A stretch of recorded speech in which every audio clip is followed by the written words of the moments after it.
Supercrack Estrella presenta. ¿Cómo colonizamos las lunas de Júpiter? Escapar del planeta Tierra y Ganímedes. Según los científicos, hay relativamente buenas posibilidades de que albergue vida Ganímedes, una de las lunas de Júpiter que tiene el océano más grande del sistema solar. Lo cierto es que llegar hasta allí es posible con un cohete. En el año 2000, el lunes, 7 de junio, a la 1:35 p.m. hora del este, 10:35 a.m. hora del oeste, la nave espacial Juno de la NASA se acercará a menos de 645 millas, 1038 kilómetros, de la superficie de la luna más grande de Júpiter, Ganímedes.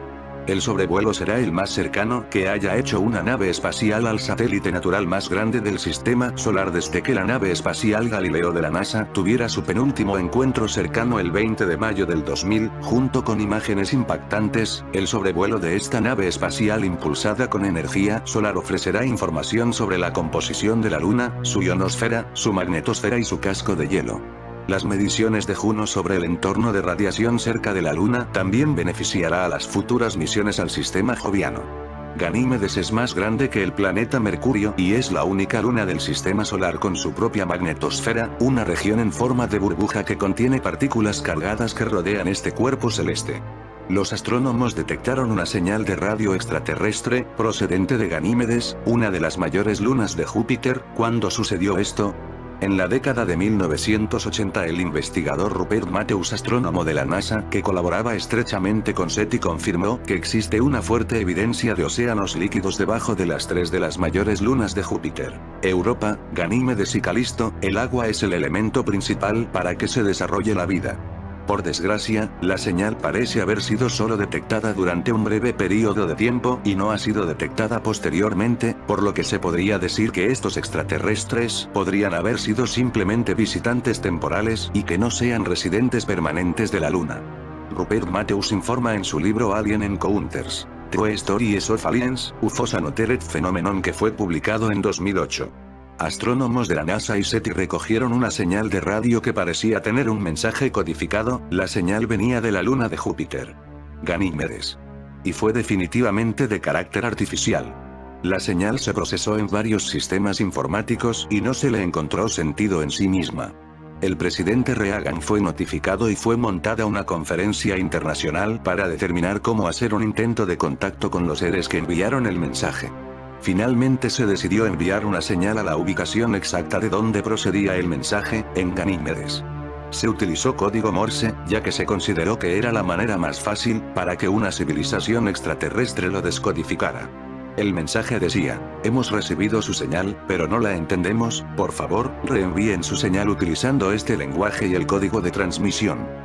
Inmediatamente después de que este mensaje fuera enviado, la misteriosa señal de Ganímedes dejó de transmitir y todos asumieron que íbamos a recibir una nueva señal en código Morse en un corto periodo de tiempo, pero no se recibió respuesta.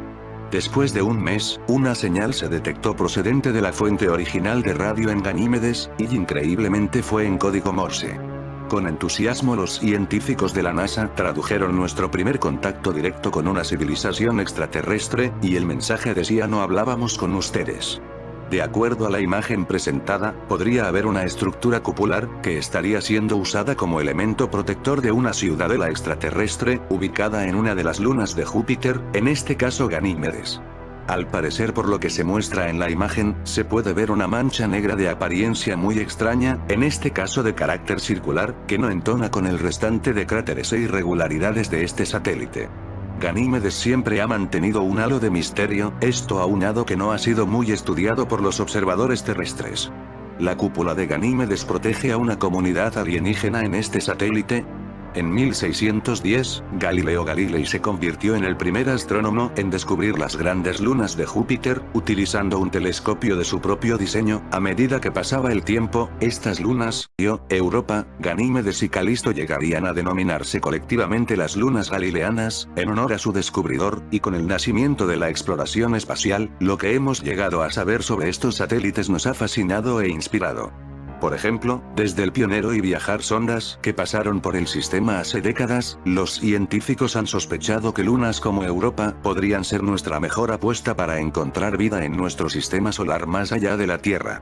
Y debido a la presencia de hielo de agua, océanos interiores, minerales y moléculas orgánicas, se ha especulado que la humanidad podría establecer colonias en uno o más de estos mundos algún día. Ejemplos en ficción. El concepto de un sistema joviano colonizado aparece en muchas publicaciones de ciencia ficción, por ejemplo, la novela de Roberta Heinlein Granjero en el cielo, 1953, se centra en un adolescente y su familia que se mudan a Ganímedes, la luna está en proceso de terraformarse en la historia, y se están reclutando agricultores para ayudar a convertirla en una colonia agrícola. Portada de la novela de Arthur C. Clarke de 1982-2010, Odyssey Duo. Crédito. En el transcurso de la historia, se menciona que también hay esfuerzos para introducir una atmósfera en Callisto. Muchas de las otras novelas de Heinlein incluyen menciones pasajeras de una colonia en Ganímedes, incluyendo Los Rolling Stones, 1952, Estrella Doble, 1956, No temeré ningún mal, 1970, y el escrito póstumamente Estrella Variable, 2006. En 1954, Paul Anderson publicó una novela titulada Las nieves de Ganímedes, 1954. En esta historia, un grupo de terraformadores visita un asentamiento en Ganímedes llamado X, que fue establecido 2 siglos antes por un grupo de fanáticos religiosos estadounidenses. En Arthur C. Clarke Odisea del Espacio serie, la luna de Europa juega un papel central. En 2010, Odisea 2, 1982, una antigua raza de alienígenas avanzados está convirtiendo la luna en un cuerpo habitable al convertir a Júpiter en un segundo sol. El calor de esta estrella enana, Lucifer, hace que el hielo de la superficie de Europa se derrita, y las formas de vida que están evolucionando debajo pueden emerger. En 2061, Odisea 3, Clarke también menciona cómo el calor de Lucifer ha hecho que la superficie de Ganímedes se sublime parcialmente, creando un gran lago ecuatorial. Isaac Asimov también usó las lunas de Júpiter en sus historias. En los cuentos No Final, 1941, y Victoria Involuntaria, 1942, surge un conflicto entre los humanos que viven en Ganímedes y los habitantes de Júpiter. En el cuento de Philip K. Dick El molde de Yankee, 1955, Calisto es el hogar de una colonia donde la gente se ajusta a los dictados de Yankee, un comentarista público que les habla a través de transmisiones públicas.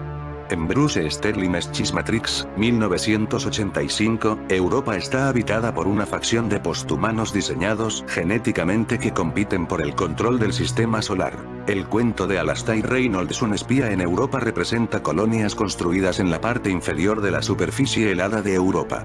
Mientras tanto, se crea una raza de humanos genéticamente alterados, llamados habitantes, para vivir en el océano subsuperficial, cerca del límite entre el núcleo y el manto, donde los respiraderos hidrotermales mantienen el agua caliente y viven las formas de vida nativas. Las novelas de Kim Stanley Robinson El sueño de Galileo, 2009, y 2312, 2012, presentan colonias en Io, donde los asentamientos están adaptados para lidiar con la superficie hostil y volcánicamente activa. La primera novela se desarrolla en parte en Calisto, donde una enorme ciudad llamada Valhalla está construida alrededor de los anillos concéntricos del cráter gigante de la Luna, también mencionado en 2312.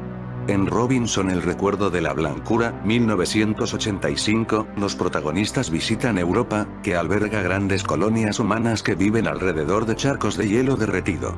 Y en su novela Marte Azul, 1996, Robinson hace una descripción de pasada de una colonia floreciente en Callisto. Desde el viajar sondas pasadas por el sistema joviano, se han hecho varias propuestas para misiones tripuladas a las lunas de Júpiter e incluso la creación de asentamientos. Por ejemplo, en 1994, la empresa privada de vuelos espaciales conocida como Proyecto Artemis se estableció con la intención de colonizar la Luna en el siglo XXI. Sin embargo, en 1997, también redactaron planes para colonizar Europa, que requería que se establecieran iglús en la superficie. Estos servirían como base para los científicos que luego perforarían la corteza de hielo de Europa y explorarían el océano subterráneo. Este plan también discutió el posible uso de bolsas de aire en la capa de hielo para la habitación humana a largo plazo. En 2003, la NASA produjo un estudio llamado Conceptos Revolucionarios para Humano Útero para Maldición y Exploración, OPE, que abordó la exploración futura del sistema solar. Debido a su distancia de Júpiter y, por lo tanto, a la baja exposición a la radiación, el destino objetivo de este estudio fue la luna Calisto. El plan requería que las operaciones comenzaran en 2045, estas comenzarían con la creación de una base en Callisto, donde los equipos científicos podrían teleoperar un submarino robótico que se usaría para explorar el océano interno de Europa. Estos equipos científicos también excavarían muestras de superficie cerca de su lugar de aterrizaje en Callisto. Por último, pero no menos importante, la expedición a Callisto establecería un hábitat de superficie reutilizable donde el hielo de agua podría recolectarse y convertirse en combustible para cohetes. Por lo tanto, esta base podría servir como base de reabastecimiento para todas las misiones de explotación futuras en el sistema joviano. También en 2003, la NASA informó que una misión tripulada a Callisto podría ser posible en la década de 2040, de acuerdo a un estudio conjunto lanzado por el Glenn Research Center y el Ohio Aerospace Institute. Esta misión se basaría en un barco equipado con propulsión nuclear eléctrica, MEP, y gravedad artificial, que transportaría a una tripulación en una misión de 5 años a Callisto para establecer una base. En su libro Entrar en el espacio, crear una civilización espacial, 1999, Robert Zubrin abogó por extraer las atmósferas de los planetas exteriores, incluido Júpiter, para obtener combustible de helio, 3. Para ello, sería necesaria una base en una o más de las lunas galileanas. La NASA también especuló sobre esto, citando cómo podría producir un suministro ilimitado de combustible para los reactores de fusión aquí en la Tierra y en cualquier otro lugar del sistema solar donde existan colonias. En la década de 2000, el Fundación de Botes Salvavidas, se estableció una organización sin fines de lucro dedicada a la preservación de la humanidad. En 2012, publicaron un estudio titulado Colonizar las lunas de Júpiter, una evaluación de nuestras opciones y alternativas, que consideró la colonización de las lunas galileanas como una alternativa potencial a las colonias en la Luna o Marte.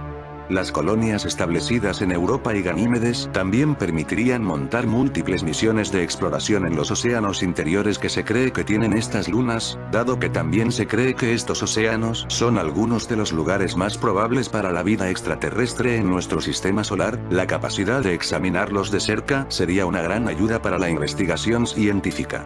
Las colonias en las lunas de Io, Europa, Ganímedes y Calisto también facilitarían misiones más alejadas del sistema solar. Estas colonias podrían servir como puntos de escala y bases de reabastecimiento para misiones que se dirigen hacia y desde el sistema croniano, el sistema de lunas de Saturno, donde se podrían recolectar recursos adicionales. En resumen, las colonias del sistema joviano proporcionarían a la humanidad acceso a abundantes recursos e inmensas oportunidades de investigación. La posibilidad de crecer como especie, y convertirse en una posescasez, está ahí, asumiendo que todos los desafíos pueden superarse.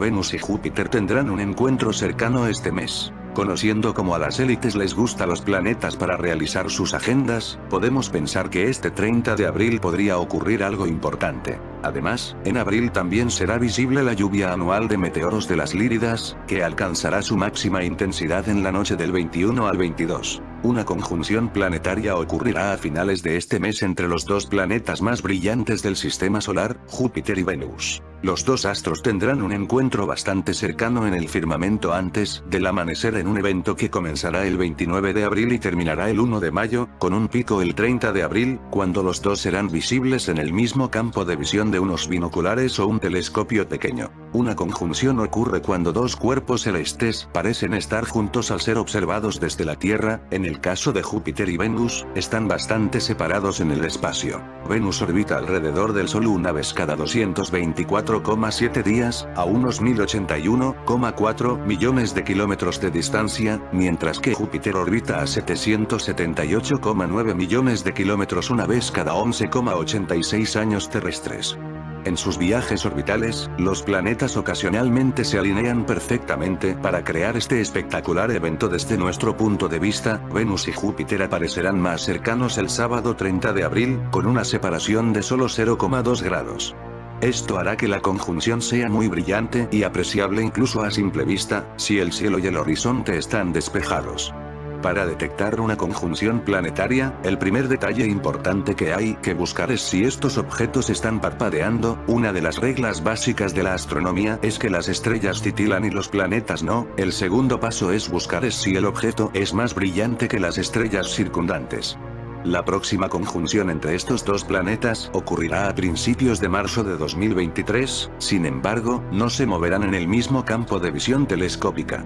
Júpiter y sus lunas verde-azules existen mundos como en Avatar.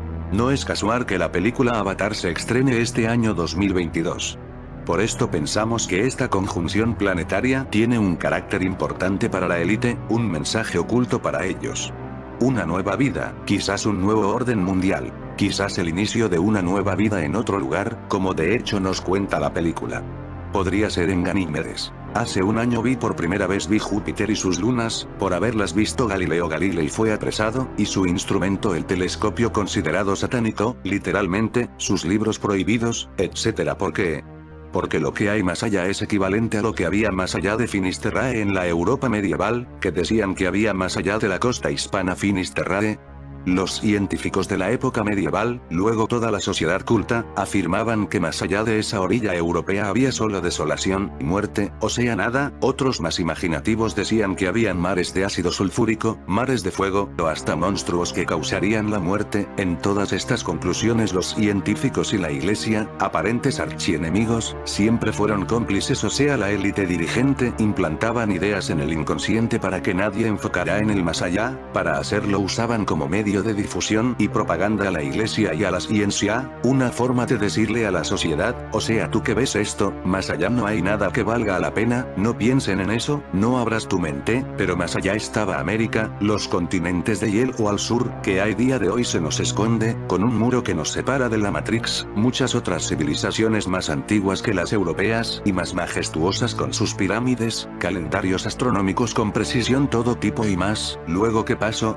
Se robaron un secreto. Las viejas rutas vikingas, egipcias, chinas, mantenidas en secreto desde hace siglos fueron usadas y abusadas, o sea descubrieron América, o se hicieron la América a costa de apresar y asesinar millones de indios e indias y esclavizarlos hasta hoy día a través de sus cadenas económicas y de sus pernos limitadores tras una falsa educación y salud.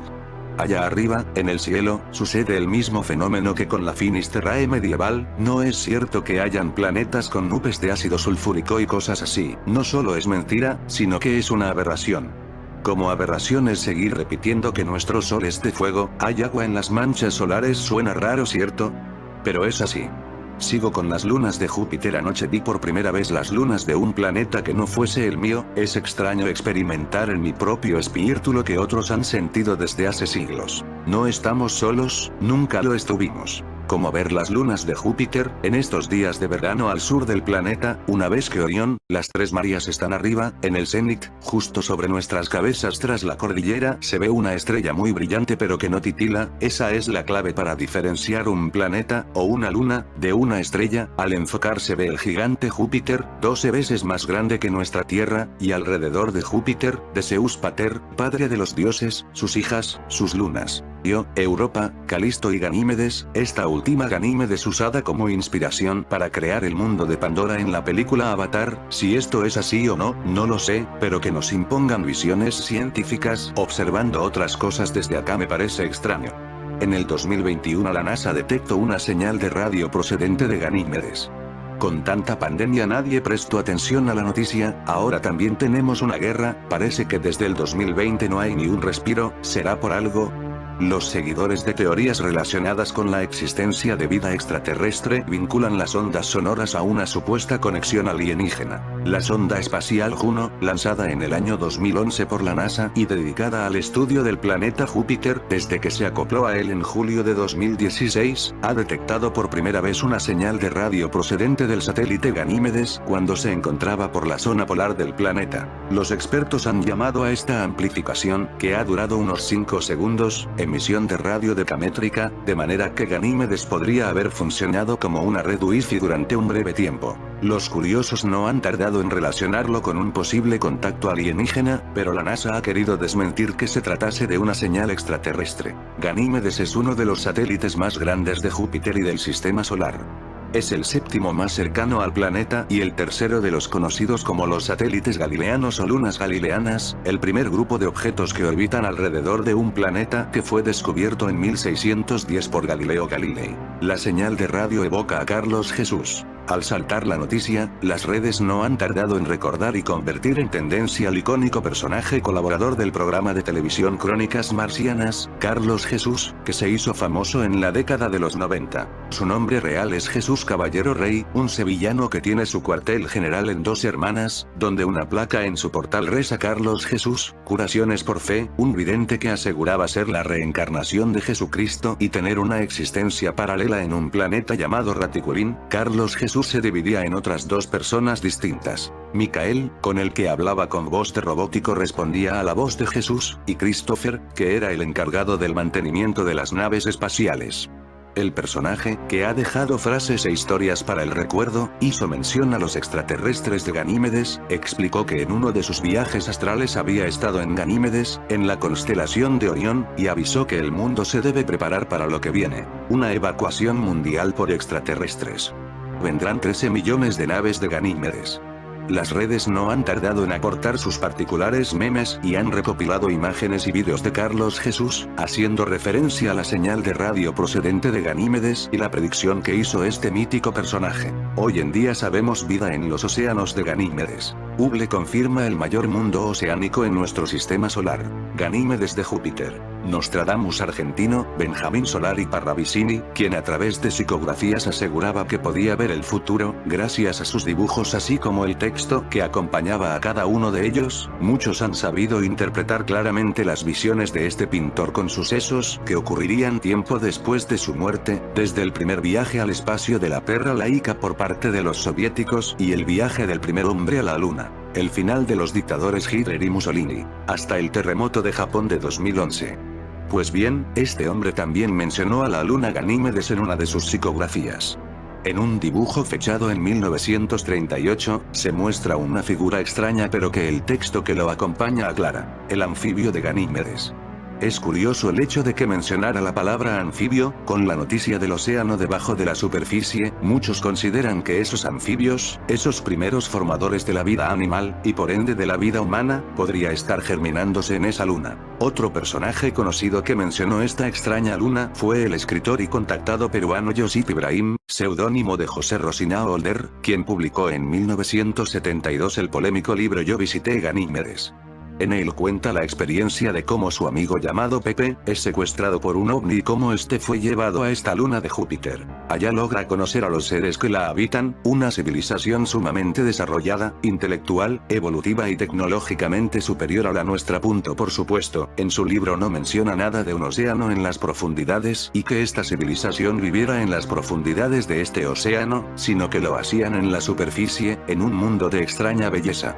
En medio de ese gélido conjunto de montañas, con su extenso sistema de glaciares y ventisqueros, notamos, ya, la abigarrada presencia de numerosos y profundos valles en los que la policromía del paisaje va desde los diferentes matices del verde, con azules y anaranjados tonos, producto de la vegetación y de la actividad vital de sus pobladores, hasta los rutilantes destellos que las concentraciones urbanas, todas de aspecto metálico, proyectan hacia la altura, como si fueran las múltiples facetas de un formidable joyero de gigantescos diamantes. Es decir, un paisaje que cualquier satélite de nuestros tiempos hubiera descubierto con solo posar su lente allí, y sin embargo, no existe. Será por eso que luego de mucho tiempo y antes de su muerte, José Rocinao tuvo que admitir que en realidad jamás había estado en Ganímedes de manera física, y que solo lo hizo en un viaje astral. Sixto Paz. El otro personaje es el mundialmente conocido escritor y contactado peruano, Sixto Paz. La historia de Sixto Paz comienza una noche de enero de 1974, fue allí cuando recibió el contacto de un supuesto ser extraterrestre, quien a través de la escritura automática, se presentó y le dijo de dónde provenía. Este le comentó que su nombre era Oxalc y que venía de Marlen, conocido en el planeta Tierra como Ganímedes. Desde allí, Sixto tuvo más contactos con este personaje y llegó al punto que no solamente este ser le enviaba mensajes sino que también lo invitó a visitar Ganímedes. El viaje, según relata, lo hacía a través de Xendras, algo así como puertas adimensionales provocadas por las naves extraterrestres y que eliminaban el tema de la distancia y por ende, del tiempo. Pues bien, hay que recordar que para ese entonces el libro de Josip Ibrahim ya había sido publicado, así que el hecho de que seres extraterrestres vivían en Ganímedes no era nuevo. Además, José Rosiano Heller era íntimo amigo de José Carlos Paz, padre de Sixto, así que quizá de allí vino la influencia. Por otro lado, no parece casual que las descripciones que dio Paz sobre esa luna y de la gente que vivía allí era muy similar a lo descrito por Ibrahim. Ante mis ojos apareció un mundo diferente, iluminado de manera semejante al ambiente lunar. Al frente vi un valle y en su fondo numerosas cúpulas pertenecientes a la ciudad matriz o ciudad de cristal. Ellos, se refiere a los ganimedianos, habían creado el hábitat conveniente a su raza y lo controlaban con sofisticada tecnología. La ciudad tiene una configuración subterránea y su población no supera las 800.000 personas, incluidos unos 200.000 colonos, procedentes no tan solo de la Tierra, sino de otros lugares. Concretamente viven en Morlen unas 12.000 personas pertenecientes a la raza humana que moran en otra ciudad cuyo nombre traducido a nuestro idioma vendría a significar confraternidad. Al igual que Ibrahim, la civilización se desarrollaba en la superficie, y no se menciona nada de océanos subterráneos. Entre otros visitantes menos conocidos se encuentra el brasileño Oswaldo Oliveira Pedrosa, que publicó el libro Mi contacto con los discos voladores publicado en 1957, y en el que narra que en 1952 y 1953, habló con el comandante de una nave espacial procedente de Io, otra de las lunas de Júpiter, y de Ganímedes. Este hombre explica en su libro que la vida de Ganímedes es muy parecida a la de nuestro planeta. Otro libro es Origen, Estructura y Destino de los Platillos Voladores, publicado en 1952 por los hermanos argentinos, el ingeniero Jorge A. Duclos y el periodista Napi Duclos, en el que a través de sesiones espiritistas lograron ponerse en contacto con un supuesto ser de Ganímedes. Según ellos, esta luna tenía un ambiente respirable y templado, y su superficie estaba destinada a la agricultura. Vale aclarar, que todas las descripciones dadas por estos contactados sobre la luna Ganímedes, referentes a seres humanos, vegetación, ríos o viviendas de civilizaciones tecnológicamente más avanzadas, han sido rechazados por la ciencia. Hace muchos siglos, muchos miles de años, en nuestro sistema solar existía otro planeta que giraba en torno al Sol entre las órbitas que siguen Marte y Júpiter. Hoy en día, ese espacio está ocupado por el cinturón de asteroides, como se conoce entre los astrónomos a la ancha estela de meteoros y meteoritos que se encuentra en aquella zona, girando constantemente en la misma órbita. Nuestros hombres de ciencia conocen bien su existencia, y saben que está formada por cuerpos siderales de todo tamaño, desde simple polvo cósmico hasta masas como la del asteroide Ceres, cuyo diámetro alcanza a 780 kilómetros. Si tenemos en cuenta que el susodicho cinturón llega a extenderse, en la múltiple suma de las órbitas de todos sus incontables planetoides, hasta la respetable cifra de cerca de 250 millones de kilómetros de ancho, podemos imaginarnos la magnitud de cuerpos, o masas dispersas, que lo forman. Ya los astrónomos suponen que puedan ser los restos de aquel planeta desaparecido, y aquí comienza, en verdad, el relato que me hicieran de tan maravillosa historia. Hace miles, muchos miles de años, repito, aquel planeta, al que llamaremos planeta amarillo por la clase de luz que despedía, era el hogar de una raza muy antigua, que en su larga evolución de milenios había alcanzado niveles de cultura semejantes, o quizás superiores a los que estamos llegando los hombres en la Tierra. En esos remotos tiempos, nuestro planeta aún no era habitado por seres humanos. En cambio, los hombres del planeta amarillo volaban, ya por el espacio. Su ciencia y su técnica les permitía, entonces, iniciar las primeras expediciones a los otros mundos de nuestro sistema solar, y en esa forma, a través de muchos siglos, fueron conociendo la existencia y las características propias de todos y cada uno de los diferentes planetas. Lo que hoy se proponen los hombres de la Tierra, lo habían logrado ellos cuando en la Tierra no había hombres. En tales condiciones de adelanto llegaron a visitar otros astros, como hoy lo estamos haciendo con la Luna. Y su sabiduría les permitió descubrir a tiempo los síntomas precursores de la destrucción de su mundo, cuando el terrible cataclismo cósmico redujo ese planeta a los restos que hoy forman el cinturón de asteroides. Muchos de ellos habían ya logrado establecerse en uno de los satélites mayores de los 12 que posee Júpiter, bautizado por nuestro sabio Galileo con el nombre de Ganímedes. Y en ese nuevo mundo, en esa nueva esfera, adaptada poco a poco, siguió progresando y desarrollándose la vida y la cultura de aquella civilización de superhombres, pero no todos volaron a Ganímedes. Parece que algunos, quizás los más reacios a dejar su mundo o tal vez los postreros fugitivos del desastre, llegaron hasta la Tierra. Ya, por entonces comenzaba a florecer la humanidad en estos lares. Los hombres bajados del cielo fueron recibidos como dioses por las primitivas tribus de esas épocas, y su presencia explica el misterio de tantos seres mitológicos en la multitud de leyendas aborígenes en los más remotos pueblos de este mundo. Pero no solamente hay leyendas al respecto. Recientes descubrimientos arqueológicos vienen a respaldar este aserto.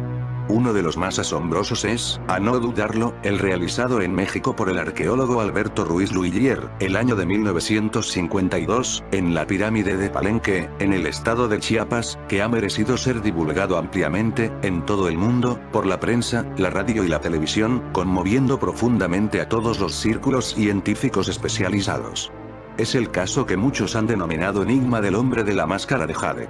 En la mencionada pirámide de Palenque, fue descubierto el sarcófago con los restos momificados de un ser a quien los mayas habían adorado como el dios Kukulcán. Estaba rodeado por todos los atributos de la divinidad en el culto milenario de esa raza, llevando el rostro cubierto por una fina máscara de jade y oro, pero lo más notable del hallazgo lo constituye la piedra sepulcral que tapaba esa tumba. Es una losa monolítica de 3,80 metros de largo por 220 metros de ancho, con un espesor promedio de 25 centímetros y un peso de 6 toneladas, en la que se encuentra esculpida nítidamente la figura de un hombre sentado en el interior de una máquina que guarda extraordinario parecido con las cápsulas espaciales empleadas, actualmente, por nuestros cosmonautas. La escultura maya muestra a ese hombre en actitud de manejar dicho artefacto. Tiene ambas manos en las palancas de comando, claramente representadas, y el pie derecho pisando un pedal. Lleva la cabeza con un extraño casco y un vástago del mismo, a manera de tubo o manguera, está aplicado a la nariz. El diseño de todo el conjunto comprueba la evidente intención de reproducir los complicados mecanismos de una nave espacial, con sorprendente similitud a las que hoy usamos en la Tierra, pues se ha cuidado hasta el detalle de la expulsión de gases, o fuego, por la parte posterior del artefacto. Por todo el mundo han circulado las fotografías y dibujos de tan extraordinario descubrimiento. Está de más decir que tanto la momia, como el sarcófago y los objetos encontrados en la tumba, fueron sometidos a todas las pruebas con que nuestra ciencia actual puede determinar la autenticidad y antigüedad de los mismos, y los resultados de esas pruebas, incluso las del carbono 14, rindieron un veredicto irrefutable y desconcertante. El hombre de la máscara de jade y la piedra esculpida con tan extrañas figuras datan de hace 10.000 años. Además, de las investigaciones realizadas se desprendió, también, que el personaje enterrado bajo aquella enigmática losa no era de raza maya. Su morfología y la estatura de la momia eran notablemente distintas a las de los mayas. El dios Kukulcán, como lo denominaban, tuvo una talla de 1,72 aproximadamente, y caracteres raciales marcadamente distintos a los de los antiguos pobladores de lo que, después, fue México y la América Central. Pero no es el de la pirámide de Palenque el único caso que nos prueba la visita a la Tierra, desde hace milenios, de seres de una raza y con una civilización muy superiores. Durante siglos, nuestra humanidad se creyó la única habitante del universo. Las distancias y los primitivos medios de comunicación en tiempos remotos de nuestro planeta, favorecieron la ignorancia de muchos núcleos, y el lento desarrollo de los pueblos, hasta hoy día, ha sido la base de conceptos erróneos y del olvido, para millones de seres humanos, de la existencia de otros hombres y de otras civilizaciones en diferentes mundos repartidos en el cosmos. Sin embargo, en distintas épocas y en varios lugares han quedado las huellas irrefutables de esas visitas de seres y máquinas extraterrestres. Los arqueólogos y los eruditos en la materia poseen, ya, un copioso archivo de datos al respecto. Muchos se han rendido a la evidencia de pruebas irrefutables como la del hombre de la máscara de jade. Otros, aún dudan, pero ¿cómo podrán explicar hechos y conocimientos de pueblos remotos cuyas pruebas se han mantenido a través del tiempo? Otro de los casos maravillosos en los albores de la civilización terrena, es el de la famosa pirámide de Keops, en el antiguo Egipto. Ha sido estudiada por legiones de sabios en el curso de varios siglos, y el resultado de todos esos estudios llega a la conclusión de que tuvo que ser dirigida, en su construcción, por hombres que poseían una ciencia que, en materia de matemáticas, astronomía y metafísica, en ingeniería y arquitectura, igualan o superan todavía a las actuales. Los cálculos astronómicos evidenciados en la pirámide pirámide egipcia demuestran que, hace 6000 años, en el Egipto hubieron sabios conocedores de los secretos de nuestro sistema solar, de las constelaciones que nos rodean, de las estrechas relaciones entre los demás astros y la Tierra, de las fuerzas naturales y de las leyes cósmicas hasta el grado de permitirles predecir el futuro de nuestra humanidad y de su civilización en todo un ciclo de 6000 años, sin equivocarse. Los viejos papiros egipcios contienen abundantes alusiones al respecto, y un papiro de la época del faraón Tutmosis III, escrito 1500 años antes del nacimiento de Cristo, relata los detalles de la visita de un platillo volante y describe al aparato en los pintorescos términos que el asombrado autor pudo expresar. En fin amigos de Supercrack Estrella, si el video te gustó pulgar arriba.